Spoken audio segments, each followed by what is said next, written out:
Good morning children. In today's class we are going to learn some miscellaneous problems from chapter 9.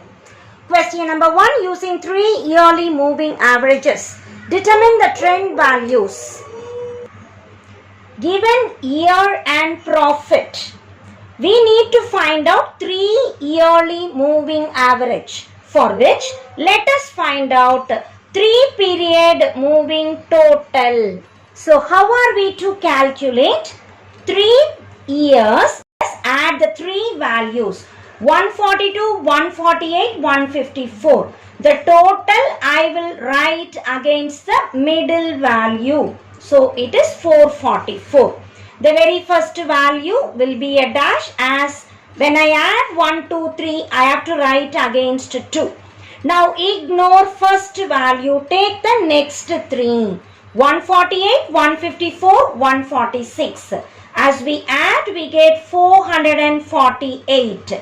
Ignore second, 3, 4, 5. Add the 3 values.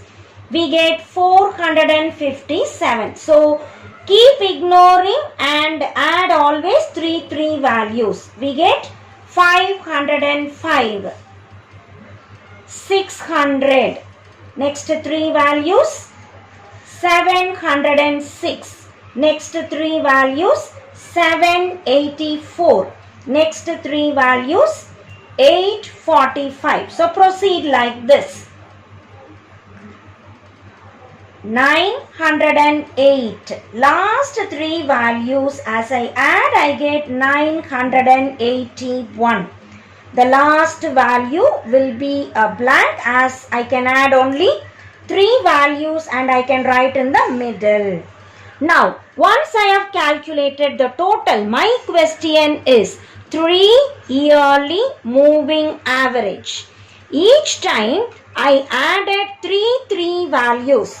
So, divide by 3. 444 divide by 3. So, every value we divide by 3.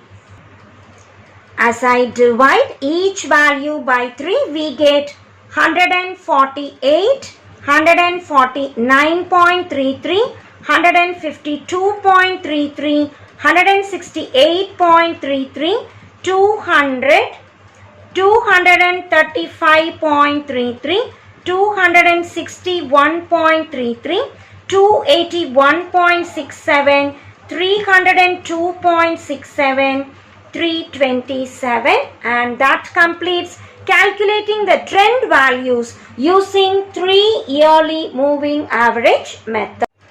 Question number 2. Calculate trend value using 4 yearly moving averages. Given year and sales, let us find out 4 yearly moving total. How do we find 4 yearly moving total? Keep adding 4 values. 506, 620, 1036, 673. These 4, when I add, where will I write the total? For the 4 values, the middle is here, and it is 2835. Now ignore the first 2, 3, 4, 5. These 4 values we are going to add, and the total 2917. Now these 4. So subsequently add 4 values. It is 2993. As I add these 4, it is 3073. Next 4 values, 3138, and the last 4, the total is 3213. So this is 4 yearly moving total. Now let us find out 4 yearly moving average. What do we mean by moving average? We need to divide by 4. 4 I added. So every value we divide by 4. As I divide by 4, 2835 divide by 4, we get 708.75. 2917 when I divide by 4, it is 729.25. So every value we keep on dividing by 4. 748.25, 768.25, 784.5, 803.25. These values are not fitting the years exactly. They are in between. This value is between 91 and 92. This value is between 92 and 93. That is not correct. So when we are giving, we need to center the values. So for yearly centered moving average. What do you mean by the word centered? Because the values do not fall against the year. Add the 2, divide by 2. As I add the 2, I get 1438. When I divide by 2, my answer is 719. Again add the 2. When I add the 2, I put it over here. That is 1477.5. As I divide by 2, it is 738.75. Again add the 2. 1516.5 when we divide by 2. 758.25. When we add 768.25 and 784.5, we get 1552.75. As I divide by 2, it is 776.375. The last 2 as we add 1587.75. When we divide by 2, we get 793.875. The first 2 years and the last 2 years trend cannot be calculated. So what is the procedure for 4 yearly moving averages? The values we are taking 4 at a time. As I take 4 at a time, I add the total I have to put between 2 and 3. The next 4 between 2 and 3. The next 4 between 2 and 3. Because I am adding 4 at a time, I divide by 4. As I divide by 4, the value falls between 2 years only. But we need exactly against the years given. So, add the 2, divide by 2, and this we call 4 yearly centered moving average, and this creates the trend values. So, every time add the 2, divide by 2, add the 2, divide by 2, proceed to continue getting the trend values. In 4 yearly moving averages, first 2 and last 2 years cannot be calculated. Question number 3. Fit a straight line trend by the method of least squares. Given year and sales, consider year as X and sales as Y. Find out the middle of the years. It starts from 1980, ends with 1987. The middle year will be between this, that is 1983.5, between 1983 and 1984. So the middle year is 1983.5 whenever there are even number of years. Between the middle 2 years, we find out the arithmetic mean. So we find out X minus 1983.5, and whenever it falls in the middle, how does it increase? 1 year. Half of that I must divide, or I will say 0.5. 1980 minus 1983.5 is nothing but minus 3.5. When you divide by 0.5, it is minus 7. 1981 minus 1983.5 is minus 2.5. Divide by 0.5, I get minus 5. 1982 minus 1.5. When you divide by 0.5, it is minus 3. 83, as I subtract, I get minus 1. The next values, I will get plus 1, plus 3, plus 5 plus 7. So ensure sigma x is always 0. As we recall the straight line trend as capital Y is A plus BX. How to find out A and B? Whenever the total of X value is 0, which we have called capital X, we can say A is sigma Y by N and B is sigma XY by sigma X square, for which we must get what is sigma Y, also sigma xy and sigma x square. What is x square? Square all these numbers. Minus 7 square, minus 5 square, minus 3 square, minus 1 square. So squaring we get these values. As I total it, we get sigma x square as 168. Let us total y values also. We get sigma y equals 447.9. Now we need to get sigma xy. So let us calculate x into y. We have x here, y here. Multiply and fill this column. Some values are positive whereas some values are negative depending on x. So when you use calculator, add all these values, from which subtract these values and we arrive at sigma xy equals 139.5. Now let us find out what is A and B. A equals sigma y by n. Sigma y is 447.9. N tells us how many values are given. 1, 2, 3, 4, 5, 6, 7, 8 values. So n is equal to 8. As we divide, we get 55.9875. What is B? Sigma xy by sigma x square. Sigma xy 139.5. Sigma x squared 168. As we divide, we get 0.83. So the straight line trend, let us substitute the values.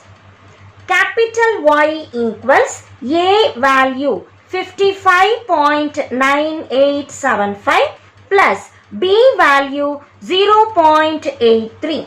What is capital X actually? Capital X is x minus 1983.5 divided by 0.5. As we have identified the straight line fit, let us find out the trend values for each year given in the question. Wherever x comes, let us put the year, say 1980, 81, 82 and so on. 1980 minus 1983.5 is minus 3.5 divided by 0.5. We get minus 7. As I multiply, subtract from this, we get 50.1775. Similarly, wherever x comes, let us put 1981, 82, 83 and so on and calculate. Minus 7, minus 5, minus 3, minus 1, 1, 3, 5, 7 will be x values. As we substitute and simplify, we arrive at the answers. Let us tabulate the trend values. Question number 4. Calculate SYLLABUS Fischers price index number and interpret the data. Given the commodities A to F, base year, price and quantity are given. Current year, price and quantity are given. To find SYLLABUS and Fischers index numbers, we need to allot which is P0, Q0, P1 and Q1. As I read, base year, not. Price means P0. So base year price we call P0. Base year quantity we call Q0. Quantity Q, base year not. Current year means we will put 1 as the suffix. Current year price. Price tells me P. Current year 1. Quantity tells me Q. Current year 1. As we are given, let us fill up the table. P0, Q0. We need to find out P1, Q0. P1, Q1 as well as P0, Q1. To substitute in the three different formula. Use the calculator and fill up the table. As we have completed P0 into Q0, P1 into Q0, P1 Q1 multiplying these two columns, P0 Q1 multiplying these two columns. We have found out the total. This we call sigma P0 Q0 and this is sigma P1 Q0, sigma P1 Q1, sigma P0 Q1. As we have completed the total, let us substitute in Fischers index number, which is sigma P1 Q0 239319 divided by sigma P0 Q0 479621 multiplied by 100. We get 49.90. Fischers index number sigma P1 Q1 324518 divided by sigma P0 Q1 644867 multiplied by 100. We get 50.32. Fischers index number is a geometric mean of Fischers and Paschen. So we substitute in square root of P01L Fischers number 49.9 into Paschen's number 50.32. Multiply and take square root. We get 50.11. The question is to interpret the data. As I look at Fischers index number says 49.9 is the answer. This tells me subtract from 100 that much it has decreased.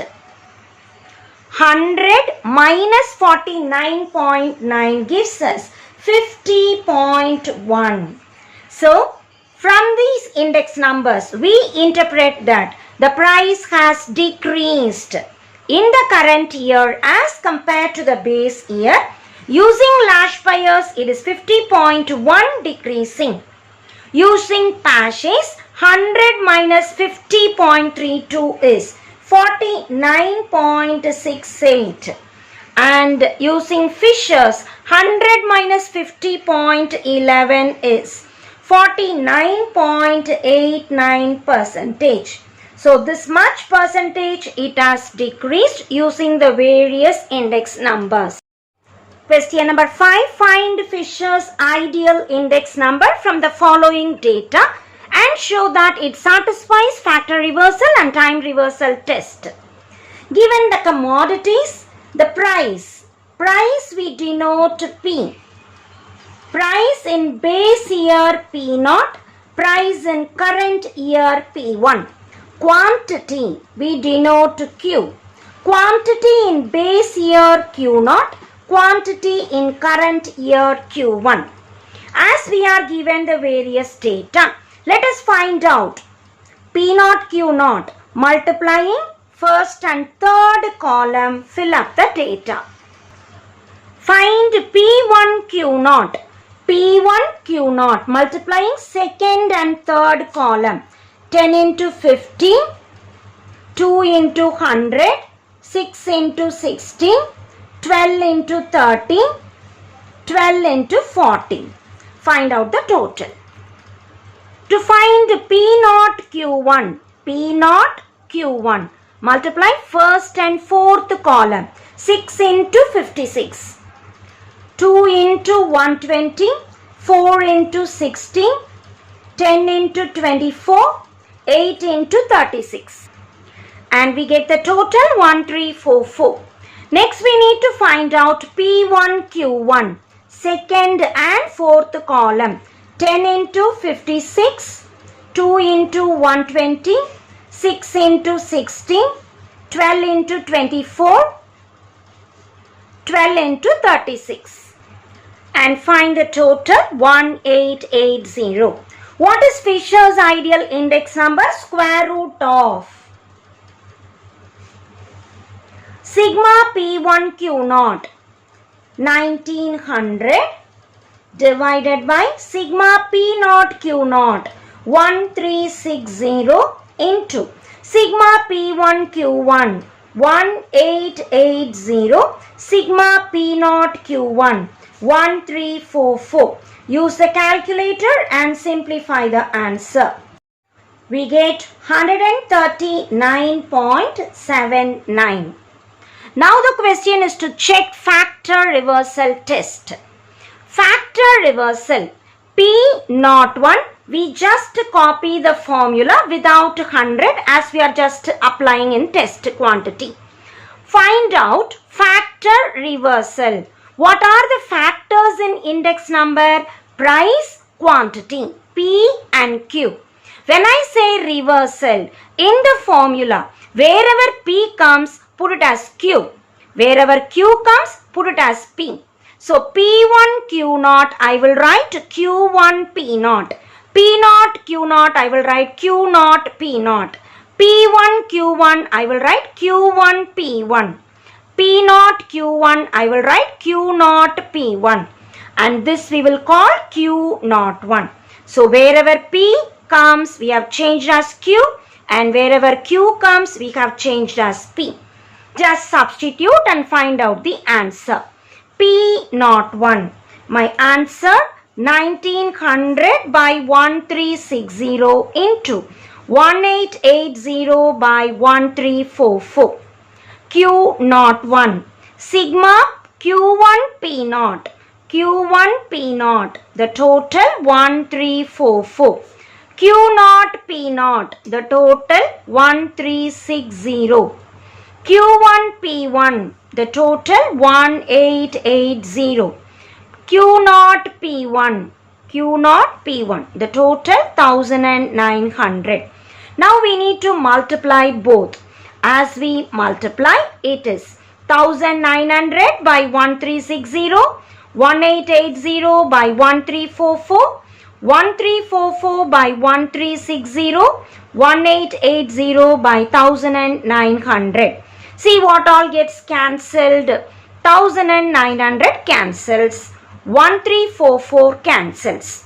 Square root of 1880 into 1880 is simply 1880.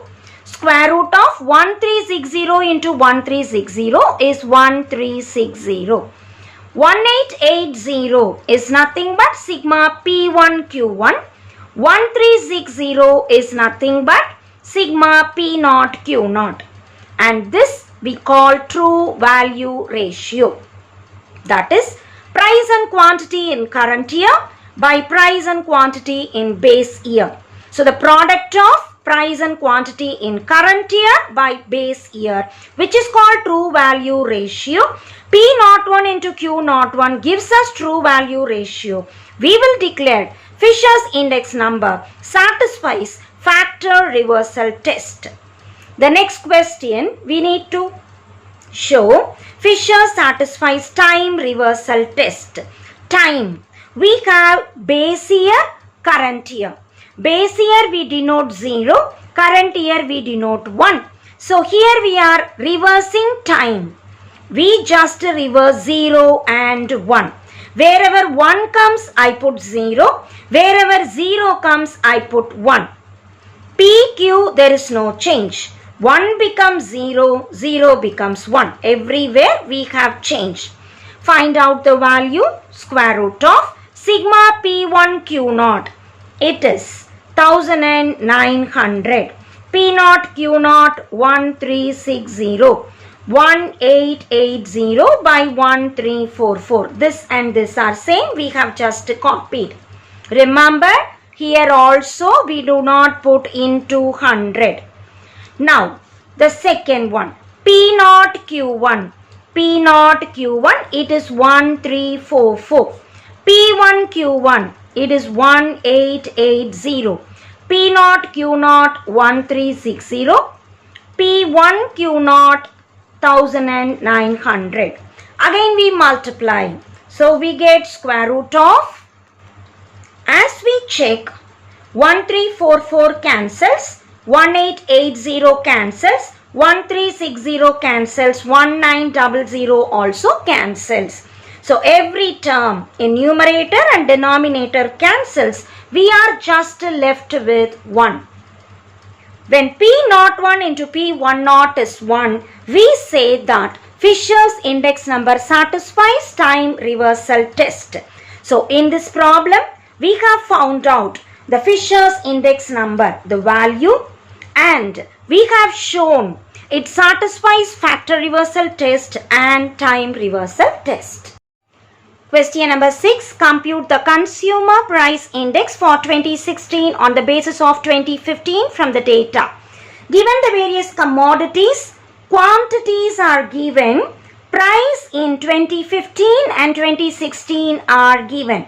2015 we call P0, price in base year. Price in 2016 is price in current year. Quantities we shall denote as Q0. Now we need to find consumer price index.